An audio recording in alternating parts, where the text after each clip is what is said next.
Before we even start, you need to understand something about Rainbow Mountain. This isn't just a pretty walk to a colourful hill, it sits over 5,000 metres above sea level. That's higher than Mont Blanc and almost as high as Everest Base Camp that we had to hike for 8 days to reach. It's higher than most people will ever go in their entire lives, and that altitude changes everything. The air is thinner, there's less oxygen, your heart works harder and your legs feel heavier. At the same time, you've got all these videos online comparing these wildly saturated images of these multicoloured mountains with real-life shots that look like a faded brown hill. So the obvious question is, what is it actually like? Well, there's only one way to find out, and it looks like we're going to Peru. It's just after 3 in the morning, and we're leaving Cusco in complete darkness. A bus takes us up to Fulihuacipata, which sits around 4,600 meters above sea level. It's looking very cloudy and pretty snowy at the moment, and it's 6:30 now, so it took us like 3 hours to get here, and we stopped for breakfast on the way. Everyone is very tired. You ready for a snowy hike? Let's do it, baby. When you travel up by bus, there's no gradual ascent like there is on a long trek. But we spent days in Cusco exploring, eating and trying to acclimatise. But even so, stepping out here, you immediately feel the cold, the thin air and that slight wave of nausea. You can definitely feel the altitude already. We're in a group of strangers, but I end up chatting to Peter on the bus. Our guide grabs a stick and stops mapping out the route in the mud. It somehow feels like we're going to war. He marks out the checkpoints on the way to the top and where the view should be, assuming that the clouds are clear. Around us, we're already surrounded by open, high-altitude grazing land, snow-dusted peaks and air that's noticeably thinner. The hike begins and we start walking, chatting and panting our way up. I don't know if I could do 4 days of this, extreme hike. And straight away, it feels tough. Heart was pounding. I'm like, fuck, am I having a heart attack? This is like legit scary. Like, altitude sickness is actually...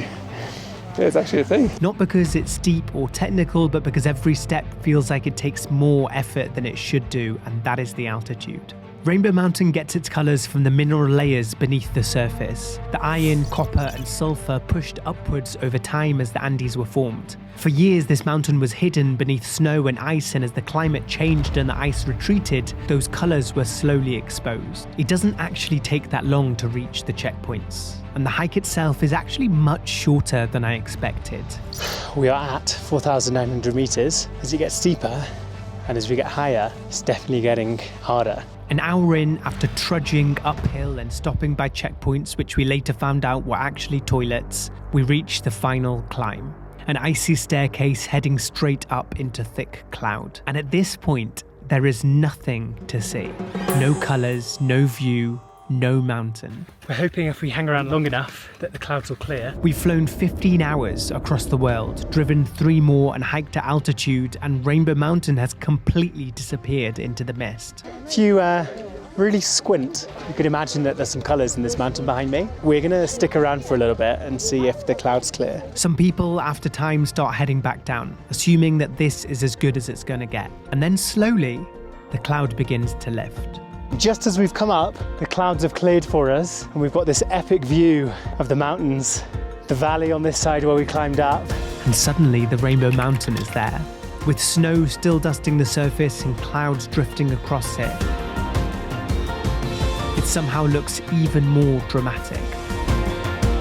The multicoloured layers cut sharply through the rock, and no, it doesn't look anything like the photos online, but it's still pretty incredible. Not just the mountain itself, but all of the scenery around it. It's half covered in snow, half muted rainbow, but changing every minute as the clouds move. Just across from us is the Red Valley, an optional hike on the way down. Some of the group head back to the van, but we're already here and it feels wrong not to go. It's about half an hour crossing across to the other mountain.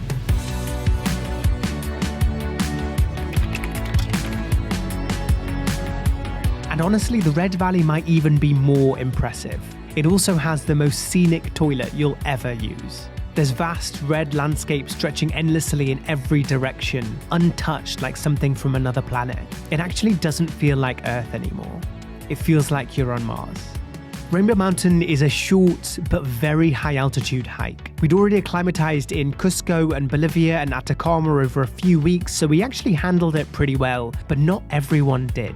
There were a lot of people that were physically sick on the way down and struggling with their breathing. And yes, the mountain looks nothing like the oversaturated shots you see on Instagram. Would I travel to Peru just to see it? Probably not. But would I take a day trip if I was already here for Machu Picchu? Absolutely. Make sure you're subscribed to join the adventure.